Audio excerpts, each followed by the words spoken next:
ఈ టైంలో నిద్రపోకుండా ఇక్కడికి ఎందుకొచ్చావు? నిద్ర పట్టట్లేదక్క.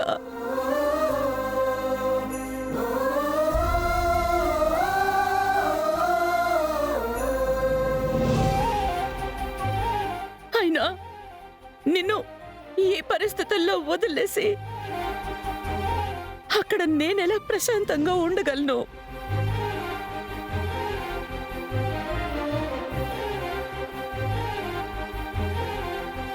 అయినా ఏంటక్క, ఏంటి నువ్వు చేస్తోంది? అసలు నువ్వు చేయి కాల్చుకోవడం ఏంటి? ఎవరి మీదక్క నీ కోపం?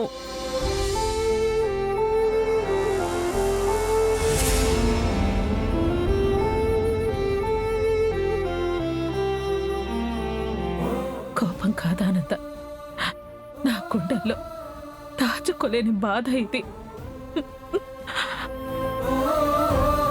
దర్శన్ అన్న మాటలే కదక్క నిన్ను ఇంతలా బాధ పెట్టింది. లేదానంద, దర్శన్ ఉన్న ఆ పరిస్థితుల్లో అలా కాక ఇంకెలా మాట్లాడగలడు? ఆయన్ని మర్యాద మరిచి మాట అన్నాడని నేను ఒళ్ళు మరిచి బాబు మీద చేయి చేసుకున్నాను. దామిని నిన్నన్న మాటలకి నాకే గుండె ఆగిపోయింది. అయినా కూడా దాని మొండితనాన్ని, దురుసు ప్రవర్తనని ఖండించలేకపోయాను ఆనంద, ఖండించలేకపోయాను. కన్నబిడ్డ మళ్ళీ ఎక్కడ దూరం అయిపోతుందోనని భయంతోనే దాన్ని ఆ క్షణం భరించాను. అలా భరిస్తూనే మీ అందరినీ కూడా ద్వేషిస్తూ వెళ్ళిపోయాను. ఇదంతా నేను చేసింది దామిని గురించే ఆనంద, దామిని గురించే. అక్క, దామిని అలా మాట్లాడిందని దర్శన్ తొందరపడ్డాడు, తప్పే. అందుకు వాణ్ణి దండించు, పర్లేదక్క.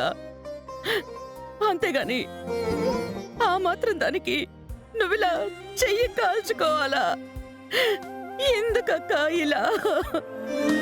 నా వల్ల కాలేదానంద, నా వల్ల కాలేదు. నన్నేం చేయమంటావు? ఎవరిని ఏమంటే ఎవరు ఒప్పుకుంటారు?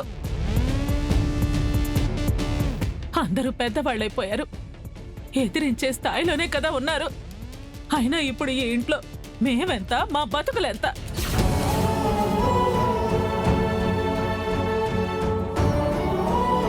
అక్క, అక్క అలా మాట్లాడుకు. నువ్వు ఈ ఇంట్లో పిల్లలకే కాదు, నాకు తల్లివే అక్క, నాకు తల్లివే.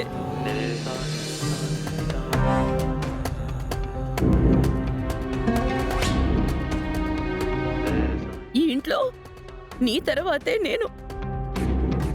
నీ విలువ ఈ ఇంట్లో ఎప్పటికీ ఆకాశం అంతా ఎత్తులో ఉంటుందక్క.